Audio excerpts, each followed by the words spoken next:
Good evening. I'd like to call to order the City of Lakewood virtual study session in the City of Lakewood, Colorado on March 1st, 2021 at 7 p.m. If you're joining us this evening, you can dial in at 1-346-779. Webinar ID is 920-3950-5230. You'll press pound after entering the webinar ID and then pound once more to join this meeting. Press *9 to request to speak and *6. We'll have two opportunities for public input. And with that, Mr. Clerk, if you please read the roll. All. Here. Abel. Here. Vincent. Here. Gutwein. Here. Vita. Here. Gilling. Springsteen. Here. Franks. Here. Johnson. I am here. LeBure. Here. Harrison. Here. And you have a quorum. Thank you, sir. And we have two agenda items tonight. The first is a presentation on Wildland fire incident, which we recently had, I think, on February 3rd or 4th, but I'll let the folks who were there engage, and I'll turn it over to Ms. Kit Newland, our Director of Community Resources, who will start us off tonight.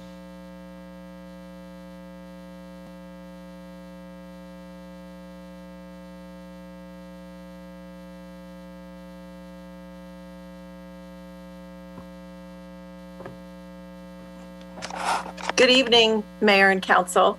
Evening, welcome. Thank you. My name's Kit Newland. I'm the Director of Community Resources, and I'm here tonight with some other folks to give you a report on what we've learned so far about the fire and some of the data and important information in that regard. So before I introduce everyone else, I wanted to just share a few points with you that you might find of interest. As you know, the fire broke out on Sunday, the 7th at 1:15 along Morrison Road, just north of Fox Hollow Golf Course. This was truly an all hands on deck situation, and staff from many agencies responded with urgency to get the fire under control and to keep people and structures as safe as possible. Park staff worked with Lakewood PD to evacuate approximately 30 vehicles out of Bear Creek Lake Park, with an additional 50 to 60 trail users as well.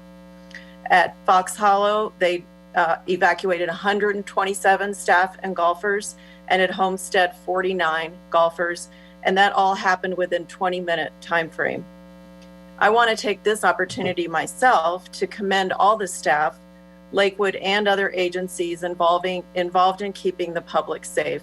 They all demonstrated incredible leadership and calm during a very difficult situation. From the CR department, staff involved in the immediate response included park rangers, pro shop staff, park maintenance staff, park naturalists, and gate attendants. Mop up after the fire involved several rangers who are also wildland fighters and park forestry staff members. The city's stormwater coordinator was involved in an after fire assessment, as well as our risk staff from the HR department. Fox Hollow remained closed until last Wednesday, 2/24, while Homestead was able to reopen on the Monday after the fire, February 8th, and Bear Creek Lake Park was able to reopen on that following Tuesday, the 9th. Of the total acreage combining Bear Creek Lake Park, Fox Hollow, and Homestead, it's an approximate 3,000 acres, and of that, 535 acres were damaged. Fortunately, the fire damage was all in native areas that will regrow well. We've lost quite a few cottonwood trees at both the park and primarily at the golf course. We've lost some fencing and signage, and as I mentioned before, risk staff are still assessing, along with the insurance providers, assessing what the total losses are. Most critically, we're extremely happy that no people or structures were damaged. Once again, I want to express my thanks to the staff and all the partners for the great collaboration and the great response that helped to bring this unfortunate incident to safe closure. And that's all of my comments. I'd like to invite Chief McCaskey to talk to you next about the police perspective on the response to the fire. Thanks. Thank you. Good evening, Chief. And good evening, Mayor and City Council members. Thanks for the opportunity to be here tonight. And I just wanted to talk briefly about the Lakewood Police Department's response to this fire. We had 25 agents and sergeants respond to complete traffic control and help with evacuations. That was, we had 3 separate watches from our patrol division that were there because of the extensive nature of the fire. Our emergency manager was also involved, coordinating with the Red Cross and Salvation Army if we had to do any long-term evacuations. He was also working with Jeffco Public Health because we were concerned about any long-term care facilities in the area that may need to be evacuated. And he also coordinated with Jefferson County Emergency Management, who also assisted him with logistics and messaging. Just with our sworn, we also had one of our animal control officers was assisting in case we needed to evacuate any animals or care for animals. And the Foothills Animal Shelter was notified in case we needed their assistance. We also had to have assistance from the Jefferson County Sheriff's Department, and they sent 5 deputies to help us with traffic control and evacuation. Jeffco School Security sent two security officers to help us with those things. And we also had the Colorado State Patrol and the Colorado Department of Transportation that were helping us. I don't have the exact numbers of those 2 agencies, but we required their assistance as well. So this was a pretty significant effort by the Lakewood Police Department, and our efforts were mainly directed at, as I said, at evacuation, traffic control, so we could allow the firefighters from West Metro Fire to do their job and extinguish the fire. So with that, I would like to introduce West Metro Fire Chief Don Lombardi, and I'll turn it over to him next. So Chief Lombardi. Thank you. Good evening, Chief Lombardi. Welcome. Mayor, thank you. And Chief McCaskey, thank you. And City Councilors, thanks for having us part of your meeting tonight. So I'm going to just talk briefly a little bit, and then I'm going to hand off to Deputy Chief Scott Rogers, who was our incident commander for this event for most of it. As you all know, and you've heard, it was a significant event here in Lakewood, and we had a very successful outcome, and that wasn't by accident. We pride ourselves on training and collaborating with all of you in Lakewood for a variety of incidents to have successful outcomes.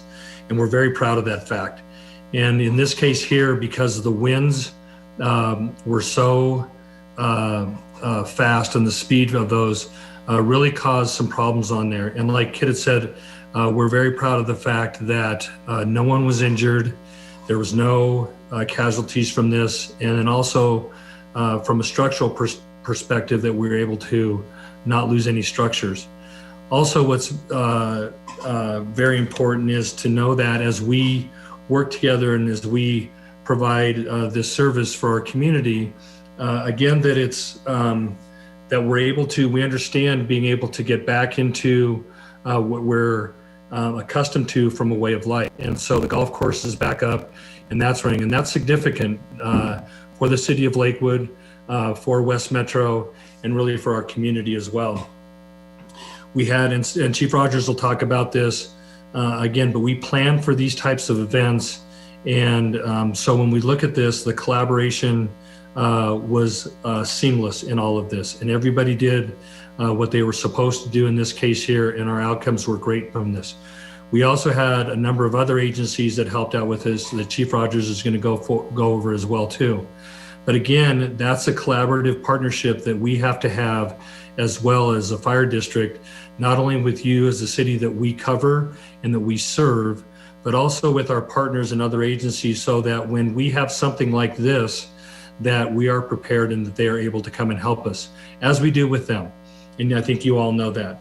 The other thing I want to talk about really quick is, you may have heard this before, but there is no more fire season in Colorado, where we thought that, the hot summer months where things dried out were the time that we would have these types of incidents, and not so much anymore. And so we are preparing for them to be year round. And hopefully as we continue our collaboration is that we will look for ways long-term to help mitigate or reduce these types of risks. When you look what happened in Lakewood and at Bear Creek Lake Park and at the golf courses, it's not so uncommon as what's happened down in Waldo Canyon and what's happened up in Larimer County outside of Fort Collins. A lot of the topography, the fuels, the urban interface that we have are very similar to what they have there. We have just been fortunate to at least not have something like this, and then when it does happen, we were able to act quickly and get it out.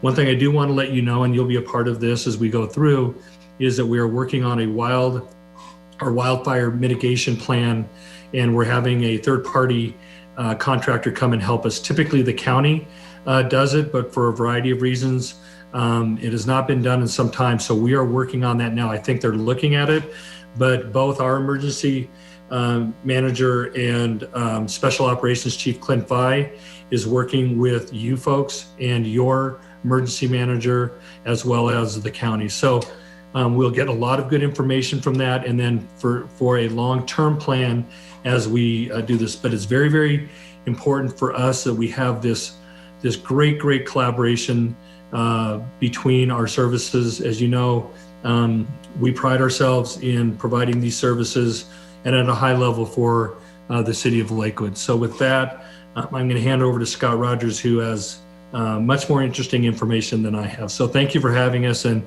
we'll look forward to any questions a little bit later on. Thank you, Chief. Welcome, Deputy Chief Rogers. Nice to have you with us. Good evening. I hope everybody's doing well.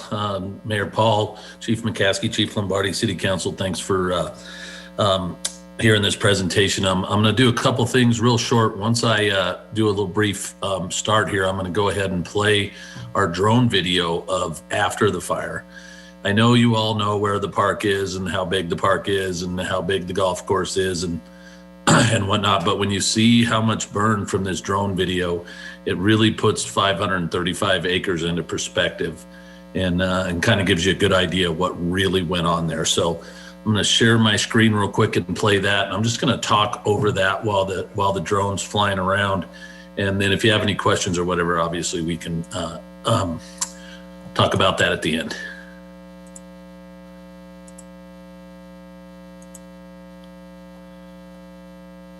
Okay, so here is where the fire started, and obviously that's Morrison Road there, and that's the camera's facing north right there. You can see on the left side of the screen where the fire started. Now, we do know we ruled out any natural causes, and it is human caused, but we don't know any more than that.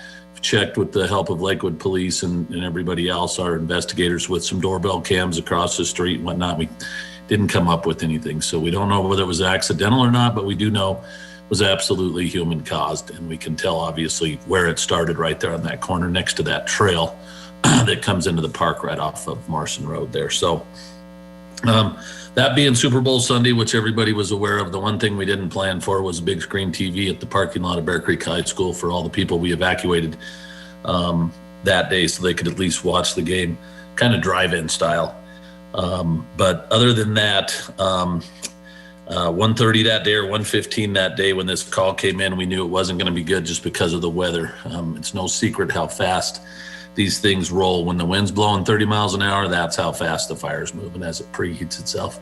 You can see right here in the foreground where it's still kind of light brown. I'll talk about that later about mitigation. You don't really see much burning there because there's not much fuel there. So the grass is really short. But as we go down the drainage here and you see how it burned right up to the golf course, there was no irrigation going on in the golf course. It's just that grass there is clearly mowed and shorter, and therefore the fire doesn't burn there like that. So again, when we talk mitigation, you'll see what I'm talking about there. So as Kit talked about, 535 acres burned. And the fact that no structures, not even the little water stands on the golf course, or as you see in the middle of this picture to the left, where there's little bathrooms for the golf course and little lightning shelters and stuff, those weren't even burned. Some because the fire blew right past them, some because our crews were there to make sure that it didn't burn up to those structures. And here in a minute, I'll point out, like in the park where the picnic area, gazebo area, you can clearly see where that is because it was protected and didn't burn. But as fast as that fire was moving, I was a little worried about the houses there off of Bear Creek Road and Oak there. And that's the first place that Lakewood Police asked us where we wanted to evacuate, and that's where we had them evacuate initially. So I'll talk more about that in a second, but all of the Lakewood resources were phenomenal. Again, I'll talk about that in a minute, but we had 28 pieces of apparatus from West Metro and 76 of our personnel there. And along with mutual aid departments, we had 12 departments and 31 pieces of apparatus for a total of 13 departments with 59 apparatus there. And just to give you a couple of the names of the people, not only do we train and work with these people year round, but we had people from pretty long ways away. Timberline Fire Department, Aurora, South Metro, Lafayette, Mountain View, Golden Gate, Golden, Fairmont, Evergreen, Vada. And we also had the U.S. Forest Service there, as well as the Colorado Division of Fire Prevention and Control. So a lot of agencies, not easy to coordinate all that, especially in such a fast moving fire. But one of the things I wanted to talk about first when you have these fast moving fires is evacuation. And Kit said it, she kind of stole my thunder a little bit, but Lakewood Police was awesome, as always. And then the park rangers, the golf staff, and the maintenance people, the fact that they evacuated everybody out of there is huge. That's the first and most important step when we talk about this, is that evacuation. So Drew and the park rangers were awesome to start with and throughout, and even during mop-up, which we'll talk about in a second. And then some of the other agencies that some of you have mentioned, but Jeffcom Communications, Jeffco Emergency Management, State Patrol, Jeffco Sheriffs, Morrison PD, CDOT, R1, which I'll plan on them, talk to them later about big screen TVs when the next Super Bowl rolls around. But that worked out great at Bear Creek High School. U.S. Forest Service in the state came and helped us again on the second day. So it was a 3 operational period, 2 days long of a fire. What I want to point out while it's shown right here is you can see how the fire came up the water side of the dam, and it has that line right there. Some of our experienced wildland folks seen something they'd never seen before. Usually the fire pushes. The wind was so bad, it blew the fire out. You don't see that in these grassy kind of fields. I mentioned this earlier, the picnic area. Look at the defined line around the parking lot, the picnic area and structures. Some, again, was fortunate because this was gravel. We don't really care if the parking lot burns, but that's why that didn't burn. But the structures could, and they didn't. I'll talk about snags and stuff here in a minute, but you see down in the drainages where your heavier fuels are and your trees and stuff, which is why it was a 2-day operation trying to mitigate the mop-up of these areas. But I think the drone video just gives you a pretty good idea of the large area and how fast it moved towards the neighborhoods. And I'm sure you noticed as we went through by the maintenance, the golf maintenance, how it burned right up that and around it. Again, not by accident. It's pre-planning, good fueling operations from some of our crews. And I don't know if you know we do this. There's times where we actually backburn. We have fuel and we start some of the grass on fire and burn it away from structures so that when the fire comes up, then it doesn't continue right into the structures. We did some backburning operations around that maintenance facility to ensure the fact that it didn't sustain any injury. So what else do I want to talk about? Chief Lombardi and Chief McCaskey touched a few of the other things. The one is the collaborative efforts with everybody. We work well with the police department and the other agencies. Our training, our EOC exercise trainings and all that come into play here, and everything worked like it was supposed to. We did have one minor injury on the second day. One of our firefighters that did mop up for 8 hours there did have a minor knee injury. So we can't show on the report that there's no injuries, but that came, in the second day of mop-up operations and considered a significant injury. So Another thing that we will be coming out with is an after actions or a lessons learned report. It needs to be comprehensive enough in an incident like this that it's going to take a while to do. So obviously we'll be sharing that with our partners once we're done with that, and that'll have a lot more information. I mentioned earlier that I want to talk about mitigation stuff. We talk about doing prescribed burns and all this stuff. We won't have to do any prescribed burns there for a while, so that should make the Park Service and everybody pretty happy. But when I talked about the lower grasses, when we talk mitigation here in the future, which we always have, but when we get more into it, when we talk about maybe coming up with some mowing projects for like some of the green belts behind houses and stuff like you see along here where my cursor is, if we get some projects where we can do like, 20-yard mowing mitigation, so we mow this down to the size of the golf course grass, you can see what it does. That fire just doesn't burn up to it, or burns up to it and goes away. So this is kind of a good lesson for people to see when we talk about the mitigation efforts that we're going to be taking.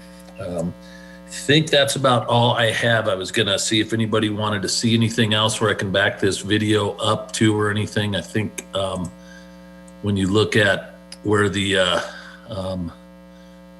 there's a good picture of the maintenance facility. Right down here, you can see where the fire burned right up to it. So this is where we did some back burning. The fuel's down in here. These cottonwoods had some pretty good fire going, and they throw embers a long ways. And then the fire coming down this side of the dam. This was obviously a big concern of ours. Not that the irrigation company that's contracted and all their equipment wasn't, or the clubhouse wasn't, but at the same time, that one we knew was in danger, along with the houses over here by Homestead. You can see how it got up into this hill.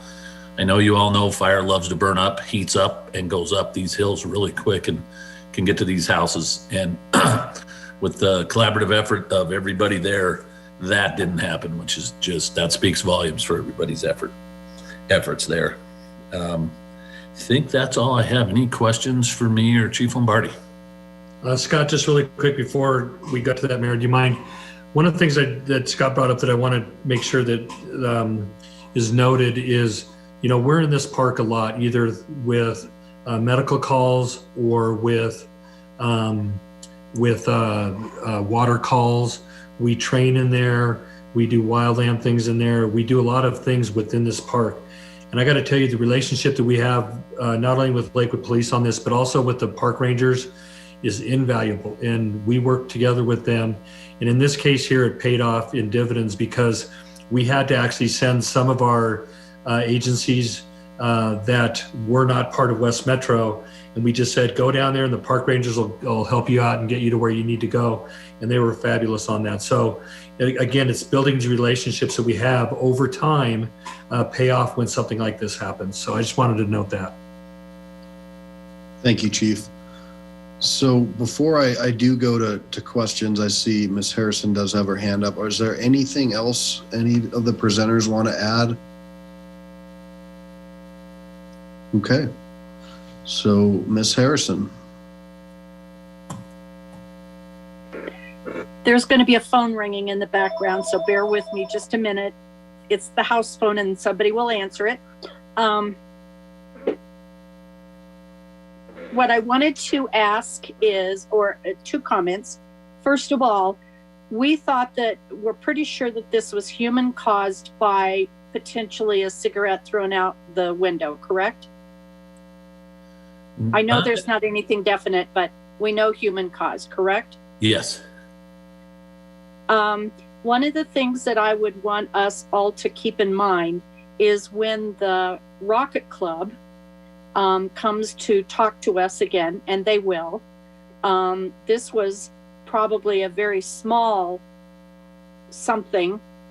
We'll assume maybe a cigarette, and look at the damage that it's done. It's not that I don't want to support these kids and what they're doing, but this really gives us an idea of how much damage one single rocket left into, if it goes the wrong direction, what could happen. So that was one comment. Second comment is, hallelujah. Thank you so much for all the hard work that you guys did in one of our jewels. We know how important Bear Creek Lake Park is to Lakewood and everybody in the metro area. Thank you so much for all the hard work you guys did. I know it was 2 days of really, really, really hard work, and you did a great job. So thank you so much. Thank you, Ms. Harrison. We appreciate that. And, you know, we still don't have the cause yet for that. But again, we know that it's, like Scott had said, that it's human cause because there was no natural causes around there. So, and as soon as we get that, obviously, if we do know a definitive answer on that, we'll get that out. Thank you. All right, Mr. Abel.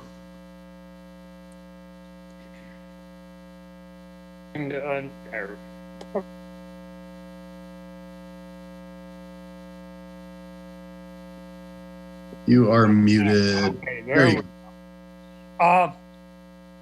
I hope that everyone came away from that presentation and the video with an appreciation of how much the department knows about the science of firefighting. There are some nuances in there that, you know, it goes way beyond squirting water on the flames. And the knowledge of the way fire travels geographically, the condition of the fuels is very impressive. Thank you for being there for us. Thank you. Thanks very much, Mr. Abel. And Scott, do you remember offhand with that wind how quick those flames were traveling? How many feet? Yeah, it was at 4 foot a second at its highest rate. So that's fast. Those things you don't outrun. And certainly, you know, again, that goes into that pre-planning, but then also working with Lakewood Police for evacuations. We have to, you know, kind of think several steps ahead as we're going along. And they were right there with us, and we asked, and they took care of it all. So that was really, really a good effort on a collaborative effort on our parts and their parts as well. Ms. Gutwein. Thank you, Mayor. Well, I just really wanted to echo a huge thank you.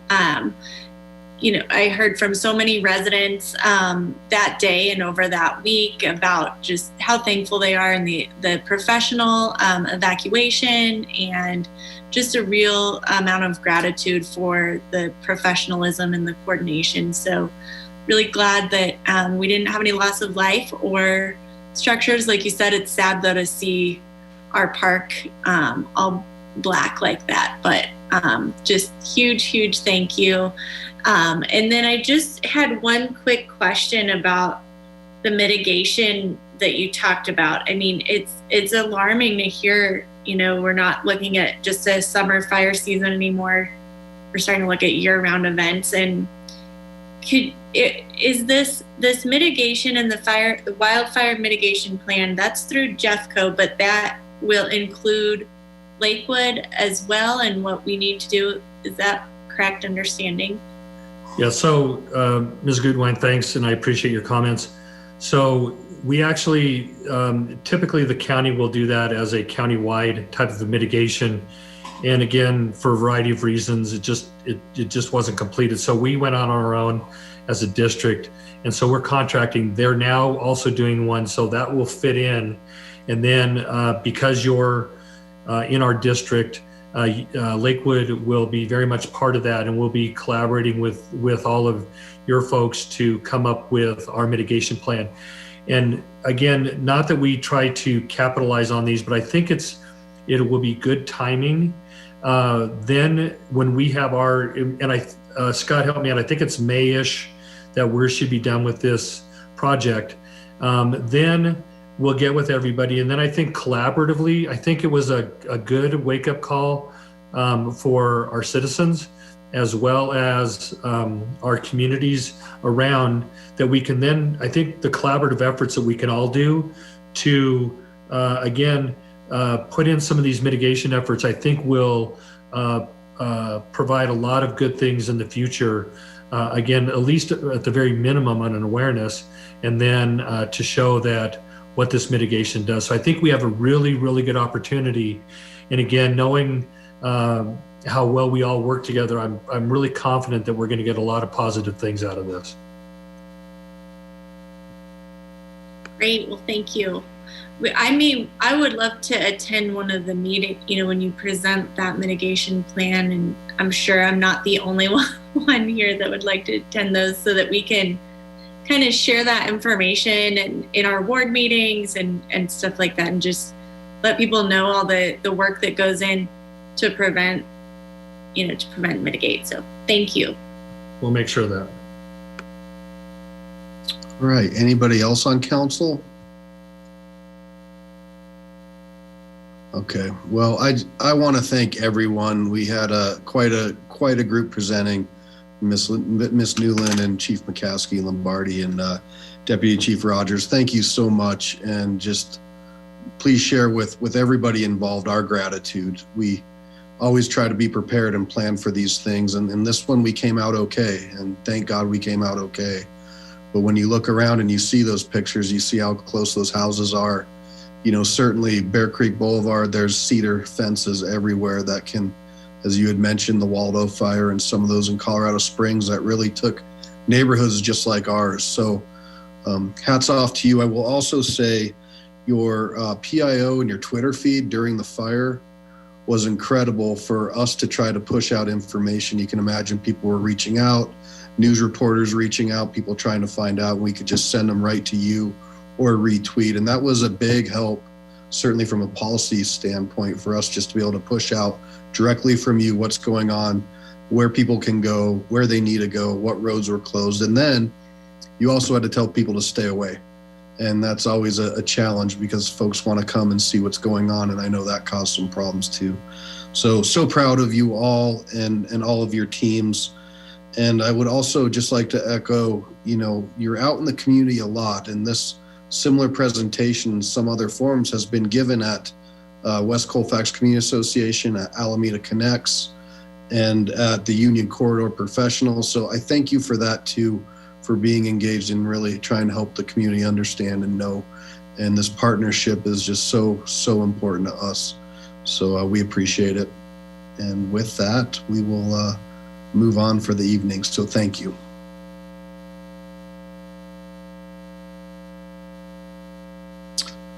I will open public input, and Mr. Rome, I don't see anybody in the queue. Yes, I agree with you. Okay. You concur? All right, we'll move into our next topic, which is a presentation on our retail marijuana update. I'm going to turn it over to our Deputy City Manager, Mr. Ben Goldstein. Good evening. Good evening, Mayor. Good evening, City Council. Tonight I'm going to provide an update on retail marijuana and a brief overview of what's changed in the last several months, and then also talk a little bit about what we had before in Lakewood, so you understand what we have now and how it's changed. I wanted to just start off by reading the ballot language that was approved by the voters in November. It's not long. I won't read the full 12 pages or whatever it is, but just the short paragraph. Shall the City of Lakewood adopt an ordinance adopting regulations governing the operation of retail marijuana stores and retail marijuana cultivation facilities in the City of Lakewood, and making corresponding amendments to certain sections of the Lakewood Municipal Code, then it notes Chapter 5.51 concerning medical marijuana businesses. I wanted to start off by reading that so you all understand the context of what was adopted by the voters. 66.1% of voters who cast a ballot voted to legalize retail marijuana in Lakewood, as well as cultivation. It's important to understand that prior to this vote, as many of you know, there had been other efforts to legalize marijuana. And on the medical side, medical marijuana sales had been allowed in Lakewood since it was legalized in the state. The medical sales also allowed for cultivation. The reason that's critically important to understanding what voters approved is there's a nuance in the voter-approved language that limits the retail sales and cultivation to businesses that previously were operating in the medical marijuana sale and cultivation area. So unlike other cities that have legalized retail marijuana, Lakewood is unique in that only those businesses that were in good standing, and the ballot language spells out, on April 1st, 2020, may apply for a retail license. A cross-departmental team worked. Once the ballot language was approved, we began working on it. Once the election was certified, we really started working on it. And the cross-departmental team identified up to 10 businesses that were in good standing with the city that might apply for a retail license or cultivation license. As I noted in the staff memo, we, as of February 1st, we had 3 businesses that expressed interest through initial application process. We've since had 1 more business. So we're up to 4 businesses and then 1 individual who has expressed interest in cultivation. The maximum number of businesses based on staff's analysis that could possibly have a retail license in Lakewood is 10. So very different from what you see somewhere like Boulder or Denver, where you have, a huge number of businesses. It will always be limited in Lakewood, and that's because of the ballot language. So it's really important to understand that the ballot language greatly impacts what staff is going to do going forward. There's another interesting thing, and one of the reasons I read the ballot language for you all. So the ballot language specifies making adjustments to corresponding amendments to certain sections of the Lakewood Municipal Code. That work is ongoing. Staff is continuing to identify any cross references. So it spelled out one chapter, chapter 5.51, and that has to do with medical marijuana. Staff in the city attorney's office particularly is going through the entire municipal code to make sure that they'll come back to you with any necessary changes to bring the rest of the code in compliance with this citizen-initiated measure. When something is passed at the ballot by the residents, that will supersede the municipal code, and then we need to adjust the municipal code and provide that to you all for review and a vote to bring it in compliance with something that was passed by the voters. Some of the other interesting pieces about this is the cultivation piece. That's something we're continuing to look at and see if there are specific changes that need to be made to zoning rules or other pieces like that. Cultivation was allowed under the medical license, so it might be that there are no significant changes if it's an existing medical cultivation facility, but it is something that we need to be aware of. Additionally, the ballot language allows for a business to relocate. So that's something that has to be done in accordance with the state Colorado marijuana laws and city zoning rules. So we'll want to look at that as well. Again, we have 4 businesses right now that have expressed interest. They will go through a background check and all the things that normally happen. And that's why our cross-departmental team, in addition to the city clerk's office, city manager's office, city attorney's office, also included representation from the police department to ensure that they were aware of any decisions that were made regarding the new application process. There's also a revenue component, and some of you have spoken about this before. Staff did some initial work, and I think you're aware of this, that approximately $1.5 million is estimated to be generated from the sale of retail marijuana. That $1.5 million is based on existing tax code, so that's with no changes. If changes were made to enhance the revenue potential, then that would be on top of the $1.5 million. And that will be discussed first at the Budget and Audit Board meeting on March 15th, and then perhaps among all City Council. The revenue potential is really dependent on any future changes, but again, $1.5 million is not insignificant. So from a tax standpoint, I think a lot of cities have made calculations similar to what the voters of Lakewood did, in that if people are going to be buying it, why not buy it within our city? So certainly we look forward to the potential new revenue, and don't necessarily anticipate increased enforcement because of the prevalence in neighboring jurisdictions. With that pretty well concludes the update, and thank you. Thank you, sir. Very thorough. Appreciate that. Council, any questions on that update?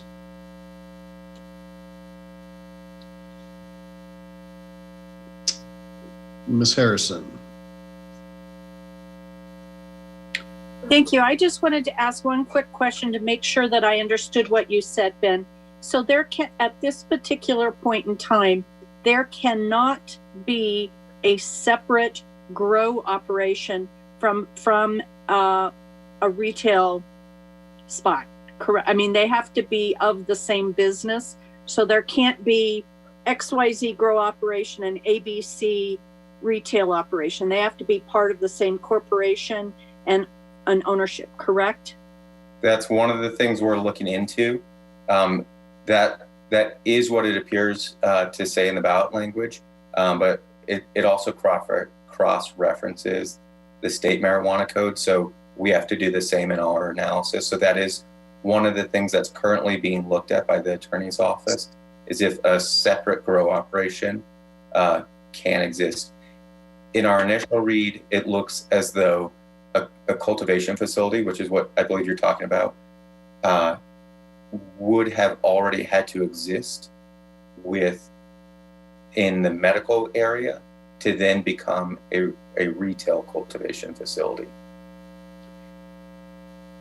So, okay, so they couldn't have under what recently passed at this particular point. I'm just going to say ABC retail location wouldn't be able to put their grow operation in a totally separate location, off-site warehouse space. It actually has to be in the same address, correct? That's one of the things we're looking at. Okay. Yeah. So okay. I don't think I can say definitively right now. I know the attorney's office is looking at that, and we want to really do a thorough analysis on that. Okay, and then the other thing I wanted to just confirm, especially to people who are listening to this, that under our current zoning regarding marijuana businesses, it was pretty limited in terms of where you mentioned that a business could relocate, but it's still got to be relocated within an area that is approved for a marijuana business. So it has to be a certain number of feet away from schools and daycare, and I can't remember all the requirements, and it has to be kind of in a commercial area. It can't be located in the middle of a residential neighborhood, correct? That's correct. Yeah. Okay. And the state law has been clarified to an even greater extent probably than when the initial businesses were cited, and there's greater level of restriction even there at the state level. That they would have to first comply with that, and then with anything more restrictive that Lakewood has in place. Yes. Okay. Thank you very much. Yes. Ms. Franks? Thanks, Mayor Paul. My question was, I heard you mention that obviously due to the passage of the ballot language that, the municipal code is being reviewed to look for any opportunities that may exist to update that. My question was sort of unrelated is, while that review is being done, is it a top to bottom review where other things might be uncovered, or is it really just focused on this particular ballot issue? Great question. Right now, it's just focused on this ballot issue, which is significant. It touches many parts of the code. So we're not just focusing on the medical areas of the code. We are looking at any potential impacts on other areas of the code, penal portion of the code or anything like that, that we make sure we're doing a very thorough review, and then we'll bring that forward to City Council with an explanation of here are the areas we felt had to be updated to be in compliance with that citizen-initiated ballot measure language. Great, thank you. Yeah. Ms. Johnson. Thank you. Ben, could you please speak a little bit more on the enforcement? If I understood you correctly, you said you do not see an increase in enforcement with this. Is that right? Or did I misunderstand? That's correct. So because of the prevalence of marijuana in neighboring jurisdictions and in the state, the limited number of dispensaries in Lakewood, we don't necessarily anticipate changing any enforcement. And from a background check standpoint or regulation of these businesses, it won't be a significant workload for the police department. There are fees associated with that for that license. Thank you. Ms. Vincent. It sounds like there's a lot more work that has to be done with this. Do you have any sense or any idea of when the implementation of this might occur? Do you have a target date? Sure. So we've already begun implementing it. Applications were available at the first of the year because it's a relatively long lead time to go through the application process. We felt like we could simultaneously be reviewing applications and cross-referencing other areas.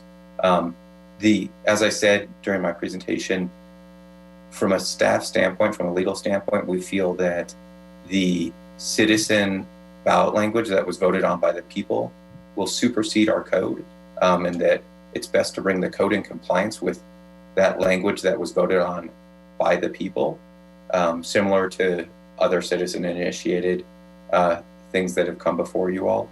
So from a staff standpoint, we really want to get that done quickly, but we also want to do a very thorough job so that when we do bring it forward to council for review and ultimately a vote, we think it's all inclusive. I think that work will be done within the next several months. I don't think this is a multi-year type of review. Staff is already working hard on it and knows this area of the law pretty well already because we did have medical sales and cultivation, and that is where the vast majority would be. But it might be one example might be having to change the hours of operation for a medical business in our code to be in compliance with retail business, so that it makes sense that they're open the same hours regardless of what product is being sold at that point, and it's bringing it in compliance with the state as well. Okay. So yeah, I know you had a lot of work, so I was just looking kind of sort of for a target time frame. So you're saying we're hoping within the next several months. That's correct. Okay, thank you. All right, thank you. Anybody else? Okay, we will move into public input. Again, Mr. Room, I do not see anybody with their hands up or anybody really engaged. I also agree. I don't know what to say. Yes. Thank you. Mr. Goldstein, great presentation. Thank you for the update.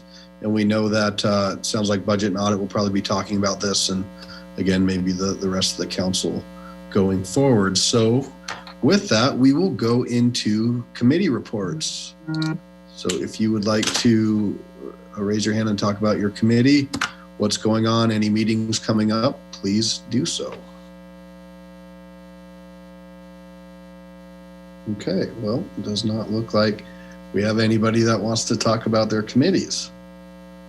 So with that, we will, Ms. Franks. Well, I would be remiss if I did not congratulate Councillor Vincent, Commissioner Vincent, for the Housing Policy Commission. She is the new chair. So I just wanted to acknowledge that, tell her congratulations. Thank you for stepping up into that role. And I think she maybe want to say a word, but thank you. Thank you. I appreciate you stepping up. Ms. Franks, thanks for pushing her. Appreciate that. Ms. Vincent, go ahead. Yes, thanks to Councillor Franks, we have, I think, and the work with the staff, I think we have a pretty robust presentation on April 5th that will be looking at short-term rentals for input from the council. And then we will probably be talking perhaps about other initiatives maybe that council wants us to look at. So I'd like to thank her for the past work on that. She left it easy for me just to slide in, and I appreciate that. And I would be remiss if I didn't let everybody know that Councillor Harrison is now head of the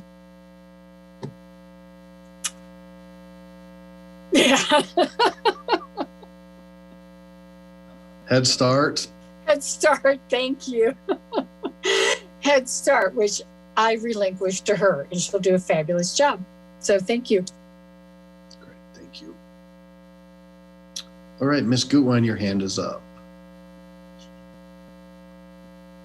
Thank you, Mayor. Well, I just wanted to thank Councillor Johnson for the phenomenal job that she's done over the years as the chair of the Legislative Committee.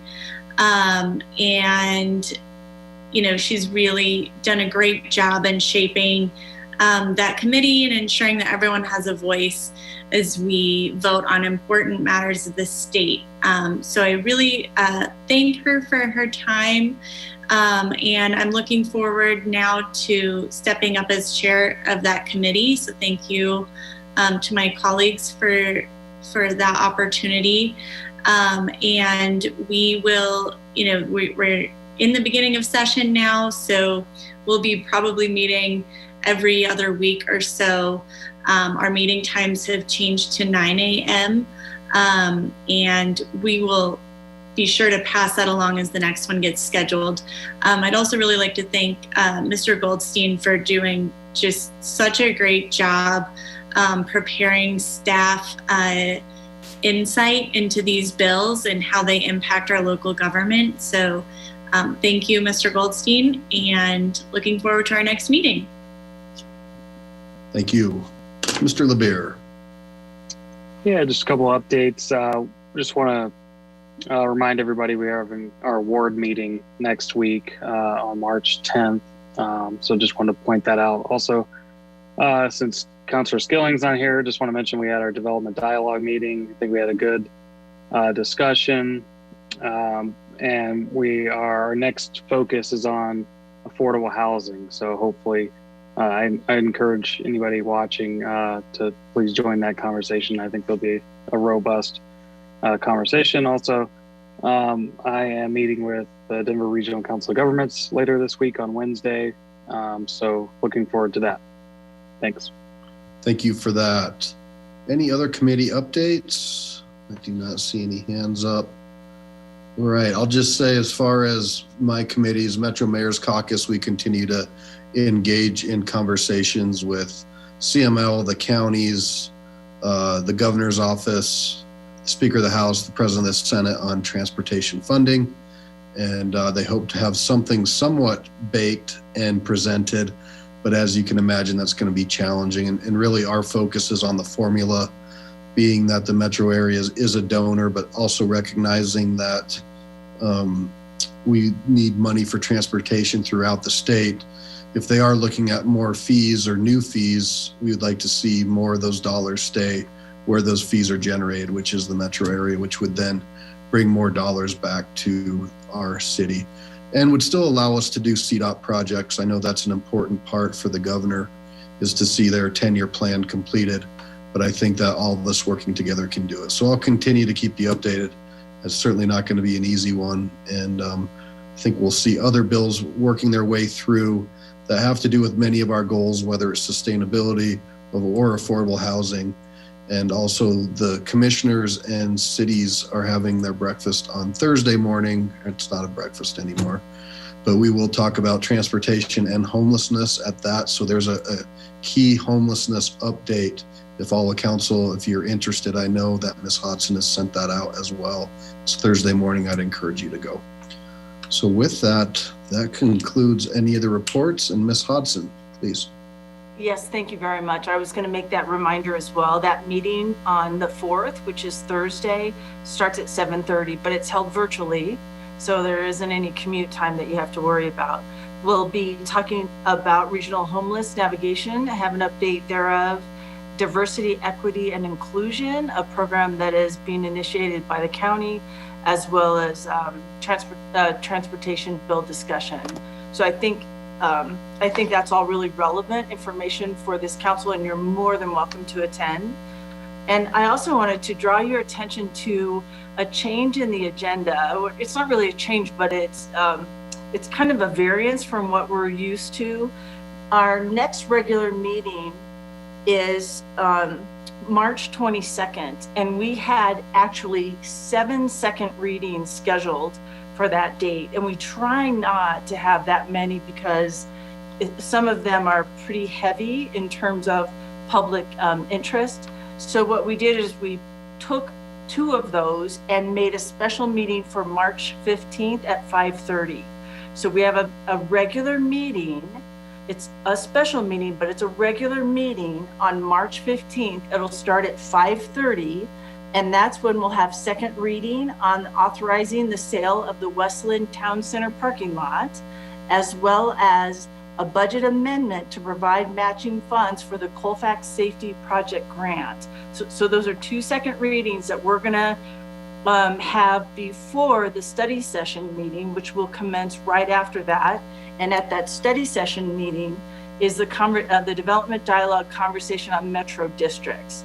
So we thought we would take those 2 out of the March 22nd date, just to give a little bit of relief for March 22nd. And now on March 22nd, there are also items of real citizen interest. One is the definition of student housing. So think about the CCU conversation. That will be on March 22nd, as well as amendments to the sales tax code and more. There's more. So they're both of these meetings will be action packed, but that's the reason for kind of this nuance on the 15th, is to give us all just a little relief and try to balance out the agenda items on some upcoming meetings. So I wanted to make sure you knew about the early meeting on the 15th. And that's all I wanted to say. Thanks, Mayor. Thank you, Ms. Hodson. I appreciate that update. Okay, so just to remind everybody, we will not be here next week. So we'll see you on March 15th. Appreciate your time tonight, and we will adjourn at 7:58 p.m. Thank you.